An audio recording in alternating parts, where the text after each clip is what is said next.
আরেকটি অজ্ঞাত স্থানে আমেরিকার দুটো থার্ড ক্ষেপণাস্ত্র প্রতিরক্ষা ব্যবস্থা ধ্বংস হয়েছে। দুটো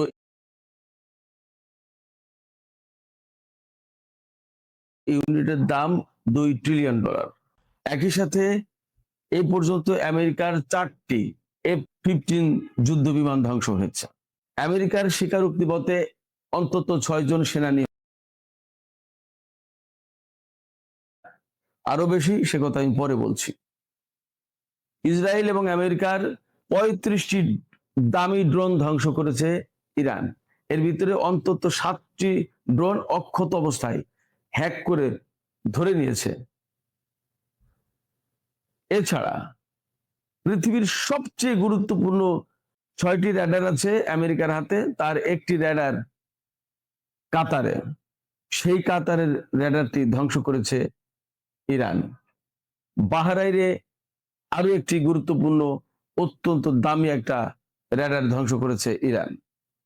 এরই মধ্যে গতকালকের খবর, পারস্য উপসাগরের কাছাকাছি ভারত মহাসাগরে অবস্থানরত আমেরিকার একটি ডেস্ট্রয়ারে ক্ষেপণাস্ত্র হামলা চালিয়েছে, সফল হামলা।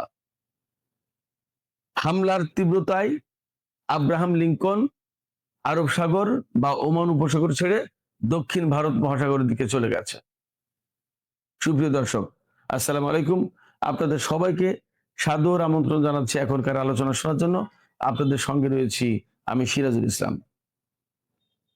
দর্শক, আগেই বলে রাখি, যদি ভিডিও ভালো লাগে তাহলে লাইক, কমেন্ট, শেয়ার করবেন আর চ্যানেলটি সাবস্ক্রাইব করে সাথেই থাকবেন। দর্শক, কথা না বাড়িয়ে চলুন মূল আলোচনায় চলে যাই। আমি যে বলছি যে আমেরিকায় এরই মধ্যে বিপর্যয়ের মুখে পড়েছে, এটি আমার কোনো পক্ষপাতিত্বপূর্ণ কোনো কথা না, এটা আমি বলছি বাস্তব চিত্র দেখে। দেখুন, সংযুক্ত আরব আমিরাতে একটি থার্ড ক্ষেপণাস্ত্র প্রতিরক্ষা ব্যবস্থা ধ্বংস করেছে ইরান। গতকালকে আরেকটি ক্ষেপণাস্ত্র প্রতিরক্ষা ব্যবস্থা থার্ড ধ্বংস করেছে। দুটো ইউনিটের মধ্যে ধ্বংস হলো। এর দাম নাকি $2 ট্রিলিয়ন। আমি শিওর না, বাট কোথাও কোনো একটা গণমাধ্যমে হতে পারে, প্রেস টিভিতে অথবা আল জাজিরায়, এর কোন এক জায়গায় আছে।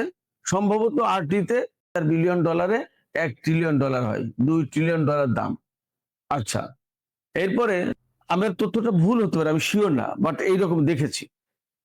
এরপরে আমেরিকার যে কাতারে যে radar system, early warning radar system, সেই রেডার সিস্টেম পৃথিবীতে মাত্র 6টি আছে আমেরিকার, তার ভিতরে কাতার একটা। কাতারের কথাটা বোঝার চেষ্টা করুন। কাতারের যে আলুদেদ ঘাঁটিতে এই রেডার সিস্টেম সেট করা ছিল। আলুদেদ ঘাঁটি হচ্ছে মার্কিন সেন্ট্রাল কমান্ড, যেটা সেন্টকম, তার হেডকোয়ার্টার হচ্ছে এই আলুদেদ ঘাঁটিতে, এবং আলুদেদ ঘাঁটি হচ্ছে মধ্যপ্রাচ্যের সবচেয়ে বড় বিমান ঘাঁটি। তো এই বিমান ঘাঁটিতে এই রেডার সিস্টেম ছিল, এটা ইরান ধ্বংস করে দিয়েছে। কাতারের যে, এখানে বলে রাখি, কাতারের যে রেডার সিস্টেম সেটি হচ্ছে AN/FPS 132, এই মডেলের রেডার। আর বাহরাইনে যে রেডার সিস্টেমটা ধ্বংস করা হয়েছে সেটা হচ্ছে AN/TPS 59, এই মডেলের রেডার। বাহরাইনে যে রেডারটি ধ্বংস করা হয়েছে তার দাম হলো $30 কোটি। $30 কোটি। আর কাতারে যে রেডার ধ্বংস করা হয়েছে তার দাম $100 কোটি, জাস্ট $1 বিলিয়ন। ভাবুন। আচ্ছা, এপাশে কুয়েতে তো 3টি বিমান ধ্বংস হয়েছে F-15, আবার নতুন করে আরেকটি বিমান ভূপাতিত করেছে ইরান, সেটাও F-15। আমেরিকার যে এক্সক্লুসিভ বিশেষ 4টি বিমান ছিল, 4 ধরনের বিমান, তার ভিতরে একটা হচ্ছে F-15, F-18 Hornet, F-22 Raptor এবং F-35। এই 4টা বিমান হচ্ছে একদম আমেরিকার এক্সক্লুসিভ, গর্বের ধন, অহংকারের ব্যাপার, অহংকার করে আমেরিকা এই সমস্ত বিমান নিয়ে। সেই বিমানের এরই মধ্যে 4টা ধ্বংস হয়ে গেল, F-15 বিমান। কুয়েতে যে 6 জন মার্কিন সেনা নিহত হয়েছে সেই ব্যাপারে মার্কিন যুদ্ধমন্ত্রী বলেছেন, পিট হেগসেথ বলেছেন যে সেখানে আমাদের নিরাপত্তা ছিল, তারপরেও ইরানি অস্ত্রটা ছিল খুবই ডেঞ্জারাস অস্ত্র, তার মানে ক্ষেপণাস্ত্র খুবই ডেঞ্জারাস, সেটা ঠেকানো যায়নি। আপনি ভাবেন যে কুয়েত এই যুদ্ধ পরিস্থিতিতে কুয়েতের যে তাদের সামরিক ঘাঁটি, সেই সামরিক ঘাঁটিতে হামলা চালিয়ে সেনা নিহত হচ্ছে, এবং তাদেরকে রক্ষা করতে পারছে না, তাদের প্রতিরক্ষা ব্যবস্থা নেই। আমেরিকার পরিস্থিতি দেখেন, আমরা তো আমেরিকাকে বিশাল একটা কিছু মনে করি, নিশ্চয়ই সে বড় সামরিক শক্তি, তাতে কোনো সন্দেহ নেই। কিন্তু আমি যে অনেক আগে বলে আসছিলাম আগে থেকে, যে ইরানের হাইপারসনিক ক্ষেপণাস্ত্র ঠেকানোর মতো ব্যবস্থা আমেরিকা এবং ইসরায়েলের হাতে নেই, এটা তার প্রমাণ। এবং মজার ব্যাপার হচ্ছে যে মধ্যপ্রাচ্যের বিভিন্ন দেশে, সংযুক্ত আরব আমিরাতে এবং আরেকটি দেশে ইরান বলছে যে আমরা এই কথা বলবো না যে কোথায় ধ্বংস করেছি থার্ড সিস্টেম, কিন্তু করেছি, এটা আমাদের প্রয়োজনে আমরা এটা প্রকাশ করব না, হয়তোবা যাতে মানে প্রোটেকশন মূলক ব্যবস্থা না নিতে পারে, সেই জন্য চুপচাপ থাকতে চাইছে। এই যে থার্ড সিস্টেম ধ্বংস হয়ে যাচ্ছে, রেডার সিস্টেম ধ্বংস হয়ে যাচ্ছে, তার মানে কি মধ্যপ্রাচ্যে আমেরিকার যে চোখ সেট করা ছিল, চোখ ফিট করা ছিল, যা দিয়ে দেখতো সমস্ত সবকিছু, যা দিয়ে শুনতো, যা দিয়ে বুঝতো, চোখ নার্ভ পাল সব শেষ হয়ে যাচ্ছে আমেরিকা। ভয়ঙ্কর একটা ব্যাপার। এই কারণেই বলছি যে আমেরিকা বিপর্যয়ের মুখে ইরানের সাথে যুদ্ধ করতে গিয়ে।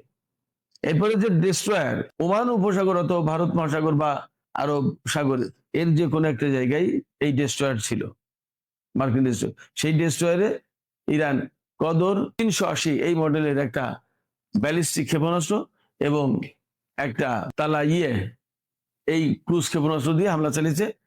কদর ক্ষেপণাস্ত্রের পাল্লা হলো 2000 কিলোমিটার, আর এই ক্রুজ ক্ষেপণাস্ত্র তালাইয়ের পাল্লা ছিল 1000 কিলোমিটার।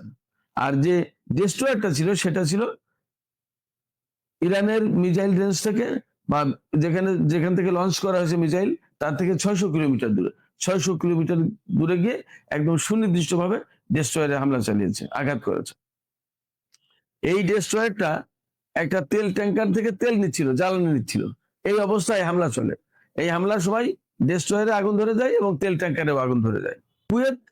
কুয়েতে যে 6 সেনা মারা গেছে, এই ব্যাপারে আমেরিকার একজন সাবেক সামরিক কর্মকর্তা ক্রাপিভনিক, স্ট্যানিস্লাভ ক্রাপিভনিক, তিনি বলছেন যে আমেরিকা যে কয়জনের কথা বলছে, যে মাত্র এই কয়জন সেনা নিহত হয়েছে, আমি ড্যাম শিওর, আমি ওভার শিওর যে এই কয়জন সংখ্যা অনেক বেশি, কিন্তু আমেরিকা বলছে না। ইরান এই জায়গায় কি বলছে? ইরান বলেছে যে এই পর্যন্ত, গতকাল বিবৃতি দিয়েছে ইরানের সামরিক মুখপাত্র ব্রিগেডিয়ার জেনারেল আলী মোহাম্মদ নাইনি।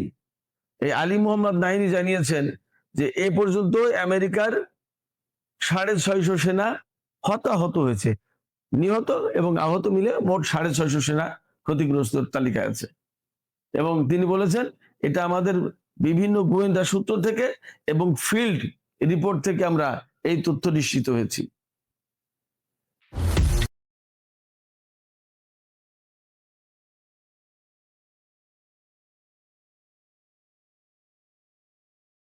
সেই ক্ষতির তালিকা তুলে ধরেছে রাশিয়া টুডে। রাশিয়া টুডেতে আছে, আপনারা ইচ্ছে করে পড়ে নিতে পারেন। আপনি খেয়াল করুন, ইরাক, কুয়েত, সৌদি আরব, জর্দান, বাহরাইন, সংযুক্ত আরব আমিরাত, কাতার, এই সমস্ত দেশে আমেরিকার যত সামরিক ঘাঁটি, যত স্বার্থ, যত দূতাবাস, যত কনসুলেট, তার প্রত্যেকটা এখন হামলা শিকার হচ্ছে এবং ভয়ঙ্কর একটা পরিস্থিতি তৈরি হয়েছে, যার কারণে এই সমস্ত দেশ থেকে সমস্ত মার্কিন সমস্ত নাগরিক নিয়ে যাচ্ছে। কারা? দূতাবাসে চাকরি করে যারা, ধরেন অনেক তেল বিশেষজ্ঞ আছে, গ্যাস বিশেষজ্ঞ আছে, খনিজ সম্পদ বিশেষজ্ঞ আছে, বড় বড় ইনভেস্টর আছে, টেলিকমিউনিকেশনের লোকজন আছে, তারপর আপনার বেসামরিক বিভিন্ন পর্যায়ের বিনিয়োগ ব্যবসায়ী তারা আছে, যারা কুয়েত, সংযুক্ত আরব আমিরাত, বাহরাইন, কাতার, সৌদি আরব, ইরাক, এই সমস্ত জায়গায় থেকে ব্যবসা করে, তাদের পরিবার পরিজন, এরা সবাই চলে যেতে বাধ্য। তার মানে আমেরিকার অর্থনীতি তো মারাত্মকভাবে ক্ষতিগ্রস্ত হবে। এই সমস্ত লোক যদি এখানে কাজ করতে না পারে, তাদের ব্যবসা যদি ঠিকমতো দেখাশোনা না করতে পারে, তাহলে তারা ক্ষতিগ্রস্ত হবে না? ক্ষতিগ্রস্ত হবে। বিপর্যয়ের মুখে আমেরিকা। এপাশে ইরান কি করছে? ইরান একাধারে আমেরিকা এবং ইসরায়েলের বিরুদ্ধে ক্ষেপণাস্ত্র এবং ড্রোন হামলা চালিয়ে যাচ্ছে। মধ্যপ্রাচ্যের বিভিন্ন দেশের থার্ড সিস্টেম যে ধ্বংস করা শুরু করেছে ইরান, এই থার্ড সিস্টেম ধ্বংস করার কারণে আমেরিকার চোখ তো বন্ধ হয়ে যাচ্ছে, দেখতে পারবে না। তখন ইরান ইচ্ছা মতো, সুবিধা মতো, যেখানে খুশি সেখানে সে ক্ষেপণাস্ত্র এবং ড্রোন দিয়ে হামলা চালাবে, ঠেকাতে পারবে না। আলটিমেটলি তখন হয় ইরানের বিরুদ্ধে আমেরিকার একদম চূড়ান্ত হামলা চালাতে হবে, আর না হয় এখান থেকে পালাতে হবে, কিন্তু চূড়ান্ত হামলা চালাতে পারবে না সম্ভবত ডোনাল্ড ট্রাম্প। এই কারণে বলছি, সে ঘরের ভেতরে অর্থাৎ নিজের দেশের ভিতরে প্রচন্ড বিরোধিতার মুখে।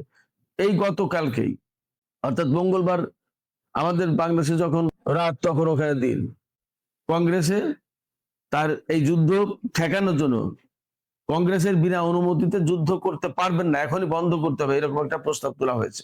যদিও সেই প্রস্তাব পাশ হওয়ার সম্ভাবনা কম, কারণ কংগ্রেসের সিনেট এবং প্রতিনিধি পরিষদ দুই জায়গায় রিপাবলিকানদের সংখ্যাগরিষ্ঠতা রয়েছে। এই প্রস্তাব পাশ করতে গেলে দুই দলেরই সমর্থন লাগবে। ডেমোক্র্যাট দল পুরোটাই সমর্থন দেবে, কিন্তু রিপাবলিকানদের কয়েকজন সমর্থন দিলে হবে না, অনেক বড় সমর্থন লাগবে। কারণ এই প্রস্তাব পাশ হলে প্রেসিডেন্ট ডোনাল্ড ট্রাম্প এতে ভেটো দিতে পারেন, ভেটো দিলে এই প্রস্তাব বাতিল হয়ে যাবে। কিন্তু যদি 2/3 ভোটারের ভোটে পাশ হয় তাহলে প্রেসিডেন্ট আর ভেটো দিয়ে এটা বাতিল করতে পারবে না। কিন্তু মানে রিপাবলিকান দলের একটা বিরাট অংশ, অর্থাৎ এমন হবে না যে 2/3 ভোট এই প্রস্তাবের পক্ষে পড়বে, সেক্ষেত্রে এই প্রস্তাব পাশের সম্ভাবনা কম। বাট জনগণ, সাধারণ মানুষ এবং আইন প্রণেতা, কংগ্রেস সব জায়গায় ডোনাল্ড ট্রাম্প বিরোধিতার মুখে। এবং তিনি যে বক্তব্য দিয়েছিলেন যে ইসরায়েলের উপর হামলা করতে পারে ইরান, এই আশঙ্কা থেকে আমরা হামলা করেছি ইরানের উপরে, এই কথা ভীষণভাবে বিতর্ক সৃষ্টি করেছে আমেরিকার ভিতরে, যে ইসরায়েলের উপর হামলা চালাতে পারে ইরান, সেই তথ্যের ভিত্তিতে তুমি যুদ্ধে জড়িয়ে গেলে একটা জাতিকে, আমাদের সেনাদেরকে তুমি যুদ্ধের ভিতরে, যুদ্ধের মুখে ফেলে দিলে মারা যাচ্ছে, এটা তো হতে পারে না, এটা কিভাবে হয়? তাই তুমি কি তুমি কি ইসরায়েলের প্রেসিডেন্ট না আমেরিকার প্রেসিডেন্ট? তোমার দেখার দরকার কি এটার স্বার্থ দেখার কথা না ইসরায়েলের স্বার্থ দেখার কথা? অনেক বিষয় আছে, এইরকম অনেক রকম প্রশ্নের মুখে পড়ছে ডোনাল্ড ট্রাম্প, তিনি স্বস্তিতে নেই। সেক্ষেত্রে এর ভিতরে তার অস্বস্তি আরো বাড়িয়ে দিয়েছে স্পেন। স্পেন বলছে যে আমি এই যুদ্ধে নেই, আমার কোনো রকমের সহযোগিতা থাকবে না, তারা এই যুদ্ধে অংশ নেবে না, তার কোনো ঘাঁটি মাটি কোনো কিছু ব্যবহার করতে দেবে না। আপনারা জানেন যে স্পেন কিন্তু ভূমধ্যসাগরের বেশ কাছে এবং মধ্যপ্রাচ্য বা আফ্রিকার কাছাকাছি একটা দেশ, ইউরোপের দেশ। এখান থেকে আমেরিকা তার জাহাজ বা বিমান পাঠাবে, তারপরে স্পেন থেকে উড়ে এসে আবার এইদিকে আসবে, কিন্তু আমেরিকাকে কোনো ঘাঁটি কোনো কিছু ব্যবহার করতে দিতে রাজি হয়নি স্পেন। ডোনাল্ড ট্রাম্প স্পেনের সাথে সমস্ত বাণিজ্য চুক্তি বাতিল করেছে, সমস্ত সবকিছু বাতিল করেছে। এবং স্পেনের প্রধানমন্ত্রী বলেছেন যে আমি জানি আমার এই সিদ্ধান্তের পর আমাদের উপরে নিষেধাজ্ঞা দিতে পারে, বাট আমেরিকা যদি নিষেধাজ্ঞা দেয় আমি তার জন্য প্রস্তুত, কিন্তু তাকে এই যুদ্ধে কোনো সহযোগিতা করবো না। আবার কানাডাও যুদ্ধে অংশ নিচ্ছে না, অস্ট্রেলিয়া নিচ্ছে না, ব্রিটেন, জার্মানি এবং ফ্রান্স তারা বলেছে যে তারা হয়তো অংশ নিতে পারে, কিন্তু দেখা যাক কি হয়, এখনো নিশ্চিত না। এপাশে ইসরায়েলের বিরুদ্ধে 17তম ক্ষেপণাস্ত্র এবং ড্রোনের ঝাঁক।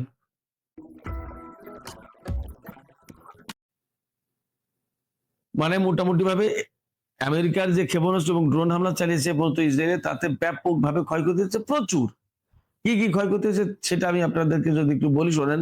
ইসরায়েলের আর্মি জেনারেল স্টাফ কোয়ার্টার হামলার মুখে পড়েছে এবং ব্যাপকভাবে ক্ষয়ক্ষতি হয়েছে। তারপরে ইসরায়েলের একটি সামরিক কেন্দ্র ধ্বংস হয়েছে ওয়েস্টার্ন গ্যালিলিতে। তারপরে উত্তর ইসরায়েলে, উত্তর তেল আবিবে একটি স্ট্র্যাটেজিক স্থাপনা ধ্বংস হয়েছে, সামরিক স্থাপনা। এরকম ভাবে বহু দপ্তর, উপদপ্তর, এমনকি ইসরায়েলের যুদ্ধমন্ত্রীর কার্যালয়, সেখানেও হামলা চালানো হয়েছে। আর এর আগেই তো ইসরায়েলের প্রধানমন্ত্রী বেনিয়ামিন নেতানিয়াহুর বাসভবন এবং দপ্তর, সদর দপ্তর, আবার বিমান বাহিনীর প্রধানের সদর দপ্তরে হামলা চালানো হয়েছিল, ইরান হামলা চালিয়েছে। তার মানে আমি যা দেখেছি বা যা জানলাম, ইসরায়েল তো ছোট্ট একটা ভূখণ্ড, ব্যাপকভাবে ক্ষয়ক্ষতির মুখে পড়েছে। হ্যাঁ, ইসরায়েল এবং আমেরিকাও ইরানের উপরে চরমতম হামলা চালানোর চেষ্টা করছে, ইরানেরও বেশ ক্ষয়ক্ষতি হয়েছে, বিশেষ করে এখানে সামরিক বেসামরিক সব ধরনের স্থাপনা ক্ষতিগ্রস্ত হচ্ছে। তবে ইরান বলেছে যে তারা যে সমস্ত জায়গায় হামলা চালাচ্ছে, আমরা সেই সমস্ত জায়গা থেকে ক্ষেপণাস্ত্র এগুলো অনেক আগেই সরিয়ে দিয়েছি। তার মানে ইরানের ক্ষেপণাস্ত্র ভান্ডার, রকেট ভান্ডারে খুব একটা প্রভাব পড়ছে না, আমরা তা দেখতেও পাচ্ছি। এই অবস্থায় মধ্যপ্রাচ্যে আমেরিকা আসলে অনেকটা অরক্ষিত হয়ে পড়েছে। সাকুল্যে যা সর্বশেষ যা পরিস্থিতি, তাতে এখন আন্তর্জাতিক গণমাধ্যমে, বিভিন্ন মাধ্যমে, বিশেষ করে ইউটিউব চ্যানেলগুলোতে বা এক্সে এই কথা এখন ভেসে বেড়াচ্ছে যে এই যুদ্ধে আমেরিকা পরাজিত হতে চলেছে। এবং ইসরায়েল বিপর্যয়ের মুখে তো পড়বেই। তো সুপ্রিয় দর্শক, এখনকার আলোচনা শেষ করবো। আপনাদের সবাইকে ধন্যবাদ জানাচ্ছি। তবে যাওয়ার আগে আপনাদের কাছে একটু প্রশ্ন জানতে চাই যে এই যে যুদ্ধ চলছে তাতে আপনারা কি মনে করছেন?